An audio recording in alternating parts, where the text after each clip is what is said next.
ప్రభాస్ నటించిన కల్కి 2898 AD June 27న గ్రాండ్గా విడుదల కానుంది. భారీ ఎత్తున ప్రమోషన్స్ ప్లాన్ చేశారు. కేవలం ప్రమోషన్స్ కొరకు 100 కోట్లు ఖర్చు చేస్తున్నట్లు సమాచారం. ఇటీవల రామోజీ ఫిలిం సిటీలో గ్రాండ్ ఈవెంట్ నిర్వహించారు. ఈ ఈవెంట్ ఖర్చు 40 కోట్లని సమాచారం. ఇదే రేంజ్లో మరో 3 ఈవెంట్స్ ఇతర రాష్ట్రాల్లో నిర్వహించేందుకు ప్రణాళికలు వేస్తున్నారు. కల్కి చిత్రం ప్రమోషన్స్ బుజ్జీతో స్టార్ట్ చేశారు. కల్కి టీం మొత్తం బుజ్జీ నామజపం చేస్తోంది. బుజ్జీ ఫ్యూచరిస్టిక్ కార్ కాగా ప్రత్యేకంగా రూపొందించారు. ముందు 2 వెనుక 1 చక్రంతో విచిత్రంగా ఉన్న ఈ కారును రూపొందించేందుకు దేశంలోని అత్యుత్తమ ఇంజనీర్లు పనిచేశారు. ప్రముఖ వ్యాపారవేత్త ఆనంద్ మహీంద్రా సాంకేతిక సహకారం అందించారు. ఈ బుజ్జీ కారును వివిధ నగరాలలో ప్రమోషన్స్ కొరకు తిప్పుతున్నారు.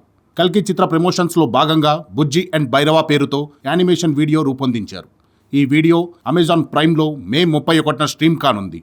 ఈ క్రమంలో ట్రైలర్ విడుదల చేశారు. సదరు ట్రైలర్లో బుజ్జీ అండ్ భైరవ జర్నీ ఎలా ఉంటుందో హింట్ ఇచ్చారు.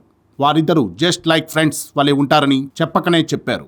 అసలు భైరవను వదిలేసి బుజ్జీ ఇంతగా ప్రమోట్ చేయడం వెనుక కారణం ఏమిటో అర్థం కావడం లేదు.